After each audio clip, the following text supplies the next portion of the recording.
Oh my god. You trying to... Oh damn, there's a copperhead on your seat. Where'd that come from? Okay, back working on the 1968 Chrysler 300.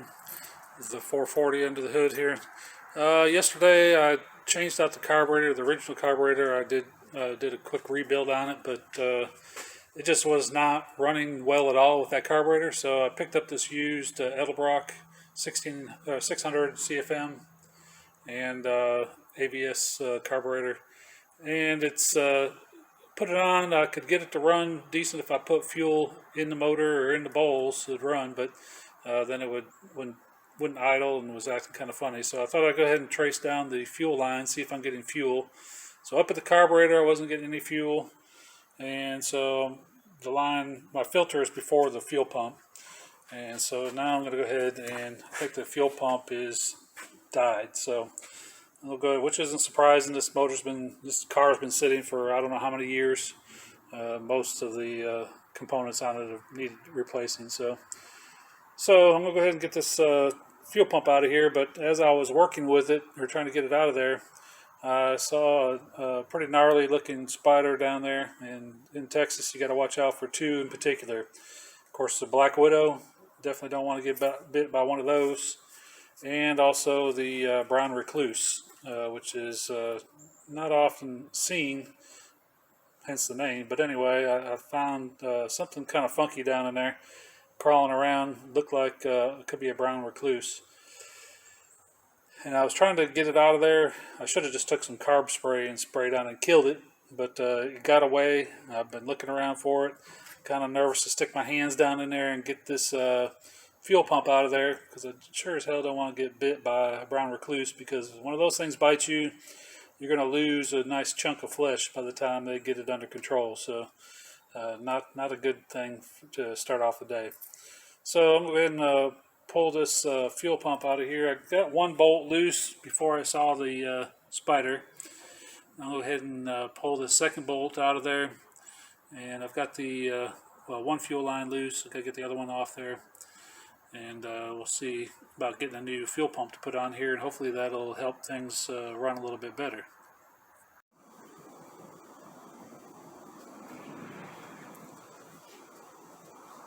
Okay, here we are. We're back on the 1968 Chrysler 300. Did a clean up on the carburetor, and that seemed to help quite a bit on the idling and running of it. So we're going to do a cold start here and see how it fires up, and hopefully now it's pulling gas from the tank like it should, and we'll see if it'll crank up.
So this is going to be our going away video for this car.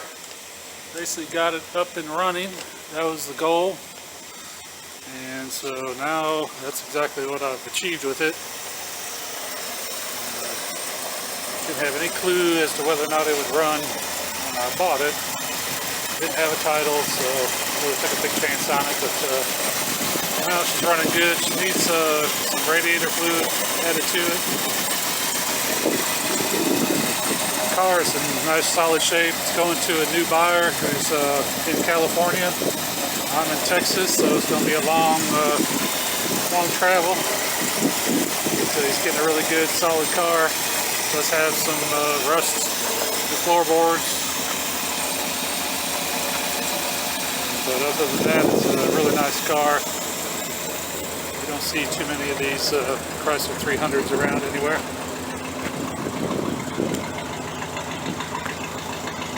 Especially like the rear end on these cars. Look really sharp. There's a nice tone back here.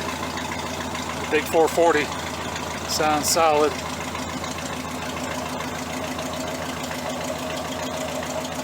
Yeah, she's all ready to go to the new owner.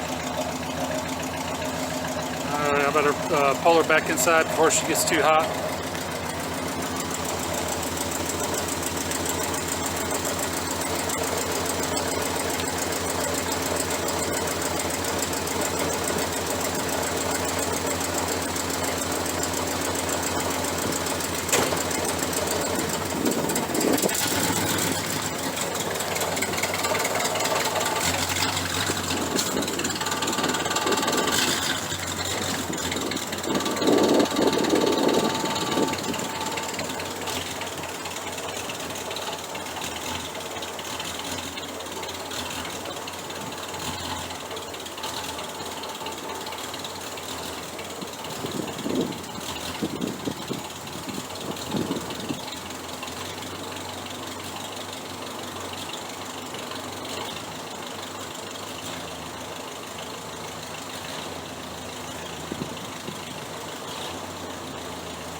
Something came loose. I was revving it up a little bit. I don't know if that was a fan belt or what, so let's take a look and see. It's always something with these old cars. I don't know what it was.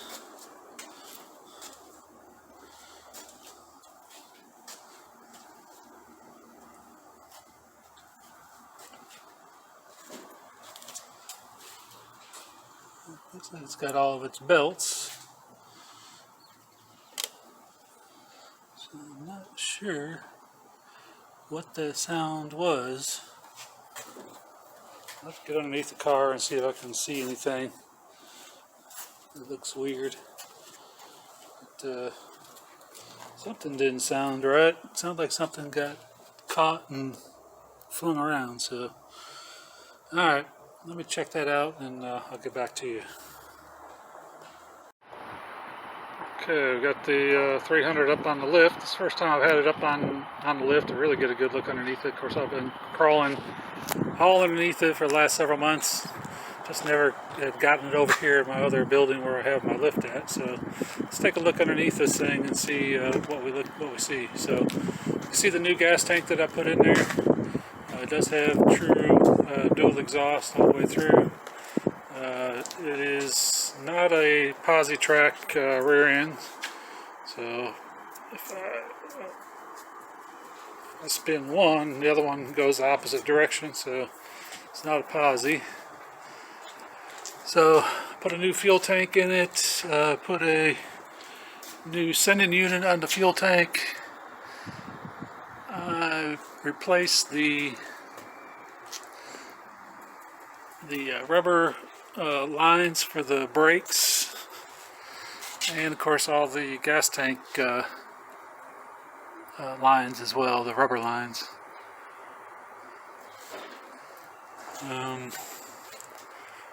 Not sure what kind of rear end this is. Let me get a wire brush and clean these numbers off. Alright, here we go. So I got the rear end numbers cleared off the differential here. So it looks like 2070742.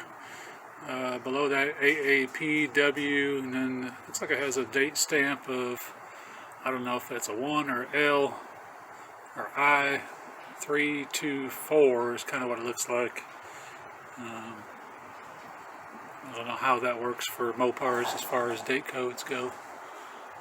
It's got a tag up here, or some kind of tag up there, so I don't know if it has anything on it, but anyway, I don't think it's anything super special, but we'll see. Underneath this thing, I mean, frame wise, it's in very good shape. I mean, the frame is not rusted. The floors are rusted, but not the frame. You can see the frame all the way up in there. It's all very nice, all the way coming back here along the back. It's all solid. All of this is solid. All the way across the back is solid. So it's up underneath here, under the floor pan or the trunk pan, is solid. All along the outside of the frame rails is good, crusty but clean. So really, all in all, a really solid car. All up under the rockers, around the wheel wells, all look to be nice and solid.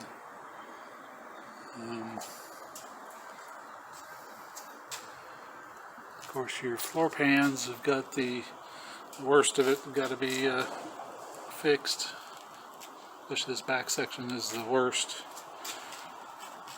But the area up underneath the seat, the back seat, the lighting is bad. I don't see any rust on that, which is good.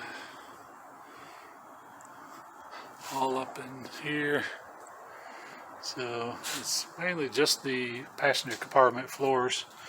All the rockers are solid. All of your front, what do they call those? Torsion bar supports and all that. Let's see. The tie rods are shot. All that front end work needs work. You can see where I replaced the freeze plug there. I think all of that noise and racket that was going on when I pulled it inside the warehouse, I thought we got a plug wire off over here. No wonder it's not idling quite right. So we'll try to put that back on there from down here. It's a bitch from the top. I'm going to try to do it on here once this thing cools down a little bit. I think what was making all that damn noise was I had a whole big box or 2 boxes full of screws that all ended up falling all over the floor. And I didn't see it happen, but I could hear a bunch of weird sounds going on, and looking like that's the problem. Up here, looks like some oil coming, I guess, off that valve cover up there, which I've replaced those gaskets, so I don't know why it's leaking up there. Down here on this side, these freeze plugs looked okay. I didn't replace those.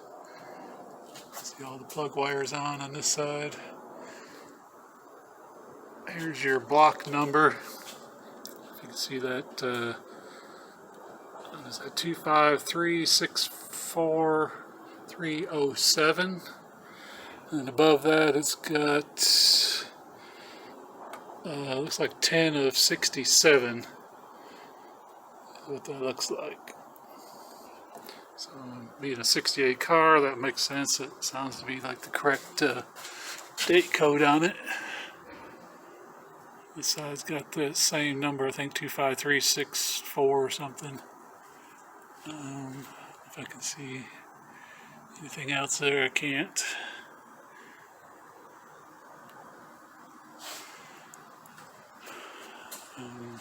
Bottom of the radiator had a big old whammo hole in it. Had that just kind of patched up. Couldn't save the transmission lines inside the radiator, so just had to plug those up. Put a new oil pump on it. I had to disconnect the power steering pump because it started leaking from around the shaft on there.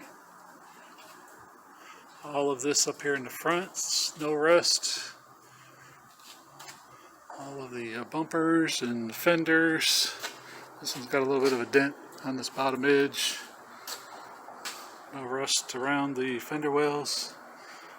Rockers, all solid. Everything looks really, really nice. So it's a great car for a rebuild, restoration. And this guy out in California, Frank, is really excited to get the car and wants to get started on restoring it, getting it on the road at least, and start cruising it around, and then make some, improvements as it goes along from there. So I don't blame him. I'd do the same thing if I was going to keep it. And you can see the new rubber lines that I put up here in the front. I did replace the wheel cylinders also in the front. I didn't do the back ones, just the front ones. I think the back ones probably need to be done. But all in all, man, this thing looks really good and solid body in this car. So it's good. I don't see anything major going on. I started hearing all that weird noise going when I pulled it in here. I thought something was going on, but we do have an oil leak though coming from this valve cover up here, it looks like. So that's going to have to be addressed. And of course, motor mounts need to be replaced. They're old and cracked. Shocks all need to be replaced. All the steering components, tie rods, ball joints, all that stuff. Control arm bushings, all that stuff needs to be replaced on this front end. But all in all, good car. So anyway, I'm going to stop here. I'm going to try to put this spark plug wire back on. And we'll see if it's going to put it back down on the ground and see if it's going to run a little smoother.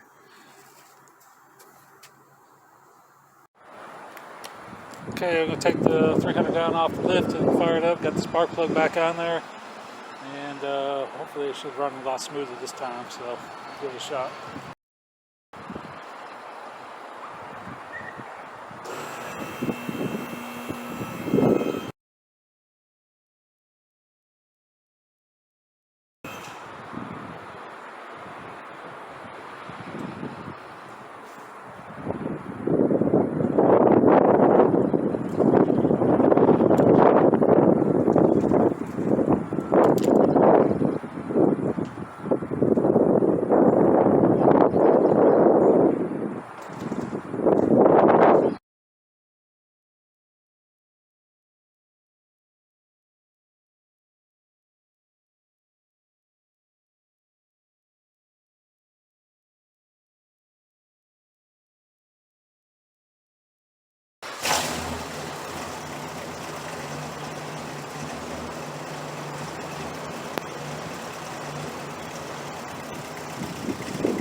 It's definitely running better now that it has all 8 cylinders, all 8 spark plug wires connected.